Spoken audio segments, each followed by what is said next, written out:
who on my team should be a manager or who can I promote into management? There are more people than the ones that are just in that specific discipline that could be great at it, but only if you set them up for success. That's why I want to talk about this mistake that folks often make and how you can help them prevent that, or how you yourself can prevent that if you don't come from that same discipline. Welcome to the Managing Made Simple podcast, where you get a masterclass in managing your team with ease in 15 minutes or less. I'm Leah Garvin, your host and team operations consultant. Through this show and my programs with small businesses and corporate teams, I condense a decade of experience driving team operations in some of the most influential companies in tech into strategies to save you time, money, and most of all, stress.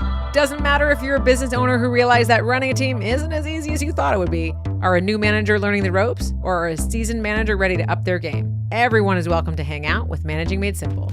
From conflicts to feedback to delegating and more, we leave no stone unturned when it comes to what makes us love managing, kind of hate it, and everything in between. Let's go. Welcome back to the show. Today I'm talking about one of the biggest mistakes that we can make when we are managing teams that are outside of our area of expertise. So for example, you're managing a sales team and you don't have a sales background, or you're managing an engineering team and you don't have a computer science background, that kind of thing. Now, I bring this up because the top two reasons people become managers, I know I've said this before, but the top two reasons are because of past success in a role or because you have been in a role for a long time. So most managers often come from having done that specific job. But this doesn't mean those people wanted to be managers or were even trained at it.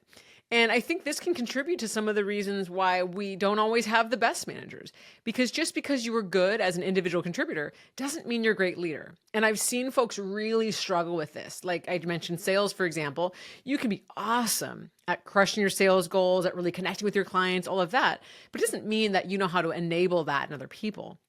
Okay, right. Like they say, just because you've done, some of the athletes out there, like they don't make the best coaches. Some of them do, but it doesn't mean automatically because you were good at that thing that you're going to be good at overseeing and helping bring that out in other people.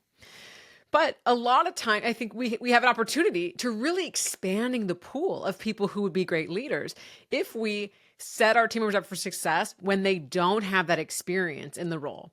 And so I'm inviting you to think today, if you are thinking about, well, who on my team should be a manager or who can I promote into management? There are more people than the ones that are just in that specific discipline that could be great at it, but only if you set them up for success. That's why I want to talk about this mistake that folks often make and how you can help them prevent that, or how you yourself can prevent that if you don't come from that same discipline. Now, before I dive into that, if you like this show, if you're enjoying it, if you found it helpful, please take 2 seconds, 2 minutes, whatever it is, to leave a review. Reviews help spread the word, and it helps me help more managers make managing their teams the easiest part of their job. So hop into your podcast app, whatever it might be, take a minute, leave a review, and this is just incredibly valuable in helping spread the word and helping make sure more people have better managers, right? So, it's all good. All right. Diving right into the topic, what is this big mistake folks make? I've seen it before. I've coached people on it. I've witnessed it myself.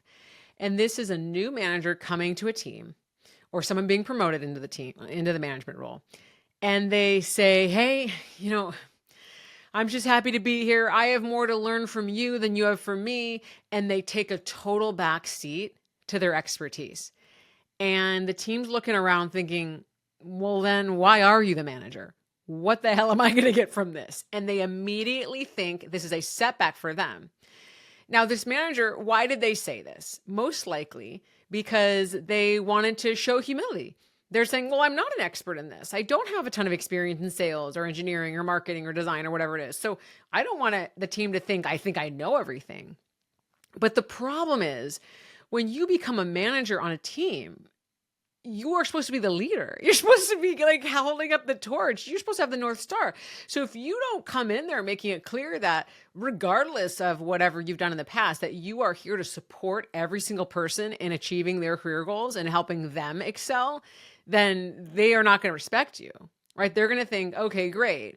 How long is this person going to last? This is just a setback to my career till this person quits. Now, I've seen it firsthand. I have been on teams where someone comes in like an external hire and they become the manager. It's happened in design teams, so I think kind of niche specific, but really can happen anywhere. And the manager comes in and they have a totally different background. and they are like, hey, you teach me what you know. Let me know where I can help. And this back seat, everybody on the team is grumbling around, like, should we be doing their job? And they kind of self-organize to sort of box out the manager from having any participation in what's going on the team. They don't ask that manager for feedback. Like in a design team, for example, why would you ask the manager that has no design experience creative feedback, for example? It feels like it would just be wasting time. Or why would you ask this person career-related feedback? They don't understand your discipline. So this person hasn't shown why they're here and how to bring any value. And again, if you fall into this trap, I get it. So I talk about this story in my book, or I talk about this situation in the New Manager Playbook, because it's something that a lot of us are faced with. Do you want some hands-on support for all of the topics I talk about on this show? Like a team expert who has worked within tech giants like Apple and Google, as well as small businesses on hand to help you delegate and get out of the weeds, handle tough conversations with team members, plan your hiring strategy, and get your teams to help bring in more revenue? Then it's time to sign up for my Team Whisperer Consulting Sprint. For 90 days, you have me in your back pocket to help you navigate any and every issue happening on your team. DM me the word sprint on Instagram or email me at hello@leahgarvin.com and let's build your unstoppable team. I was asked at one point to manage an engineer. So I was managing a team of program managers, which was my background. I was asked to manage an engineer. And I thought, well, great. Like, this person is gonna think, like, who the hell is she? Like, what is she gonna add? She doesn't have any experience in my field. She doesn't know what, my challenges are. And so I was really, really worried about it. Now, when I had my first one-on-one with this team member, we talked about this and we said, well, hey, I don't have this background in computer science. I don't have insight into, all of the nuances of your work. But what I said is the thing that is going to set apart people that fall into this trap and the ones that avoid this trap. I said to him, but here's what I can do. Here is my commitment to you. Here is what I promise that I will do as your manager. Boom. I immediately demonstrated the value that I could bring to him. So I didn't say, hey, listen, I don't know how to manage an engineer, so like, just go run with it. I trust you to make decisions on your own, like go on your own. No, I said, hey, I don't have a background in engineering, so let me find you a mentor there. Here's what I can help you do. I can help you build influence. I can help you become a leader. You've mentioned you want to manage. I can help get you experience there. I showed him that even though I don't have the background, I still am here to help him achieve his goals, right? I also didn't say, I know everything about engineering and please still come to me and I'm going to figure it out and I'm going to constrain you to call the shots, right? I told him why I would find him help him find that specific support for his own role too, right? I also didn't act like I know everything. I acknowledge the limitation there. But again, I didn't say, well, this is just something that's too bad.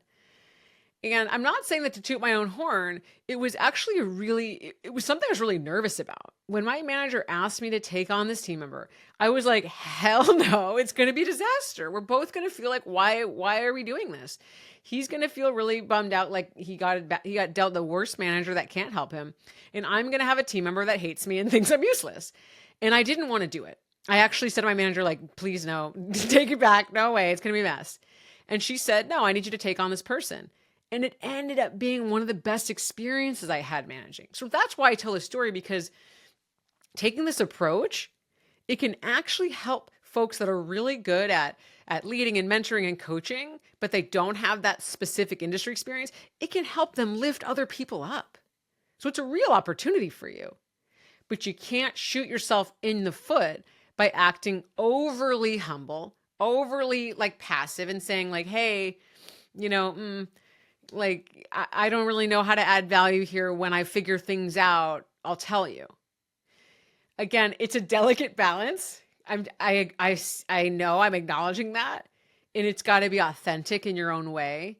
But coming in and leading folks in an area that you don't have experience in, you're going to be going up against the challenge of them thinking, like, what's this person got to offer? What is this person going to teach me?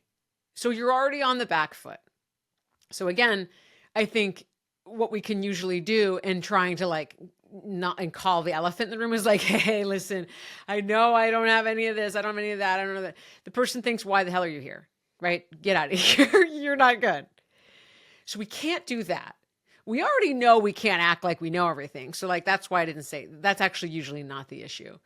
But we can't act like we know nothing. When we enter a situation and we are put in as the leader, we've got to lead from the first moment. We have to show people, I'm here to figure it out, to believe in you. I'm going to like do this. I'm going to do that. I'm going to build these relationships. Tell me what you are looking at. Tell me what your goals are. Tell me where you want to go. And I'm going to help make it happen, whatever it takes. That is how we don't fall into this trap. That is how we build trust. Well, and then the trust is by doing what we said and following up. And it's game changing. And again, this took a situation I was so afraid of, and it made one of the best experiences that I had as a manager. All right. So if you are managing someone that is outside of your domain, again, the biggest takeaway here is to not act like I have nothing to offer. I'm just learning from you, where, you are learning from them, but you're discrediting yourself right out of the gate. Come in there, own your superpowers, right? And then say, I want to get to know you in the space and what kind of things that you're struggling with so I can help you achieve your goals, right? What's in it for them? You paint that picture, you're going to become that person's favorite manager, because we all want someone that's in it for us, regardless of what their background is, right? All right, avoid this trap and you are going to find all of your favorite direct reports right away. See you next time. That's all I have for today. Thank you so much for tuning in to the Managing Made Simple podcast, where my goal is to demystify the job of people management so that together we can make the workplace somewhere everyone can thrive. With that said, let's spread the word. If you love this episode, please pass it along to someone who might benefit from it. See you next time.